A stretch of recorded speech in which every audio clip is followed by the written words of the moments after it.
Hello guys! Good day everyone! It's me Charming. Nandito na naman tayo sa panibagong video ko. And wala muna tayong kain serye or mukbang serye dyan or something informative. Andito ako para i-share kung ano-ano nga ba yung mga 5 benefits na napansin ko sa aking sarili sa 2 months ko na pag-low carb. So, yun nga, 2 months na akong naglo-low carb this November. So, sa tingin ko naman, effective pa rin naman and ipagpapatuloy ko pa hanggang sa ma-reach ko ano ba talaga ang goals ko dito sa pag-low carb way of eating. So, unang-unang napansin ko nga is mas bumaba ang aking timbang. So, pinakita ko nga kung nanonood kayo ng pinakaunang vlog ko, bago pa ako mag-start na mag-low carb, pinakita ko kung ano talaga yung timbang ko bago ako mag-start. So, maalala ko mga 59 point keme na parang pa 60 kilogram na siya. So, in 1 month, nabawasan ako ng 4 kilogram, bali naging 55.9 naman. So, ngayon, 2 months na ako naglo-low carb, naging 53 kilogram na lang. So, malaking achievement na yun para sa akin, para sa naglo-lose weight. So, yun talaga yung pinaka-focus ko, kaya ako nag-low carb way of eating. So, papakita ko na lang kung ilan nagtimbang ako kanina, kung ilan ba talaga. Dako na tayo sa number 2. Number 2, mas energetic kahit walang rice. So, ngayon, yun yung napapansin ko na after ko kumain dati na parang inaantok ako. Yun, alam mo yung parang feeling na ganun. Pero ngayon, mas less na yun. Ganong pakiramdam. So, ayun, minsan syempre inaantok pag nap time. Pero literal na nap time lang talaga ako. Hindi yung katulad dati na 3 hours akong natutulog.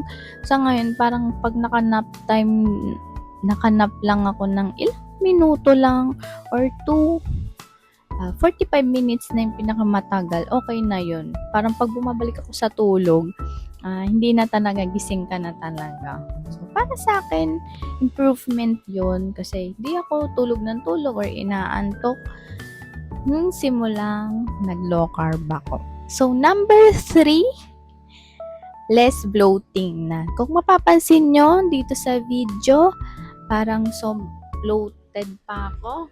Ayan. Nakaupo lang ako. Pero, kahit pa paano, na-less talaga yung pagka-bloated ng tiyan ko, na parang kala mo buntis, minsan napapagkamalan pang nanay or something. So, kahit ganon, syempre, inano ko na lang din sa sarili ko na, yun nga, ibahin na yung lifestyle ko. So, kahit kakaunti, nag-less bloating naman ako. Number 4, mas clear ang skin. So, makikita nyo naman po ang aking skin for today's video. And then, hindi lang sa skin, pati na rin sa hugis ng face ko. Dati kasi parang, so, ayun nga, bloated yung face. Parang ang ano-ano, ang taba. Parang ang taba, yung double chin na pag hindi pa ako gumagano, hindi pa makikita na agad. So, ngayon, parang nag-slim siya. And then, yung face ko, not so clear, pero pwede na kung i-compare sa dating skin ko bago ako mag-low carb na nagka-acne, na diagnose ang skin ko na acne-prone skin. So, ipapakita ko na, papasilip ko lang ng kaunti kung ano yung skin ko dati. Nung hindi pa ako nagpa-derma, tapos nagpa-derma ako and then yung ngayon. So, ito na siya ngayon. Nagpa-derma ako, tapos may maintenance na gamit na galing reseta. And then, syempre, mas nag-improve siya nung nag-low carb na ako. So, yan. Hindi pa siya so perfect, pero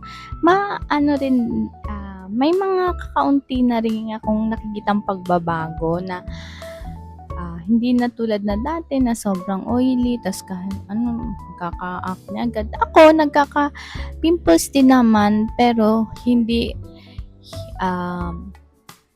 parang paisa-isa yung tubo. Unlike dati na sobrang lalaki talaga, makate, nakakairita talaga. So, yun. Number 5, mas stable ang mood at hindi palaging gutom. So, katulad nga ng mga sinasabi ko sa previous vlog ko na hindi na ako naghahanap ng hindi na ako masyadong nagkikrave sa mga pagkain, lalo na sa mga matatamis. So, ayun, napansin ko rin sa mood ko na hindi na ako irritable, na parang paggutom, parang tinotopak, mga ganong pakiramdam ba or nangyayari sa akin dati noong high carb way of eating pa ako. So, hindi na ako masyadong irritable. Tapos, hindi na rin ako nagugutom agad. Kasi dati, yung kumakain ako ng kanin, tas after 2 hours, nagugutom na ako. Ngayon, halos tumatagal ng ilang oras. So, syempre, balance pa rin naman yung kinakain ko. And hanggang ngayon pa rin naman, nagiging okay pa rin naman yung paglo-low carb way of eating ko. Basta balance lang. Merong protein, merong gulay, and merong healthy fats. Yun lang naman din yung nagiging secret ko. Kaya tumatagal ako ng 2 months. So ngayon, share ko lang, hindi pa naman sobrang nakuha ko na yung pinaka-goal. Di pa ako nasa goal weight na kung ano yung gusto ko. Pero at least nag-normal na ako. Pag nag-BMI ako, normal na yung nagiging resulta. So yun, basta balanced diet lang. So sa mga nagsisimula, mag-low carb katulad ko. Ang technique lang talaga, balanced diet, tapos more fiber, yun yung mga gulay, mga dahon, ganon. Tapos may protein, tapos may healthy fats. Yung mga healthy fats na sinasabi ko, nasabi ko na rin yun sa sa video ko, yung mga avocado, yung mga oil na ginagamit, like talo o lard, tapos butter, yon. Ayan na muna for today, guys. Mas napahaba na yung mga chikahan natin. So, tatandaan lagi na pag naglo-low carb ka, hindi ito crash diet.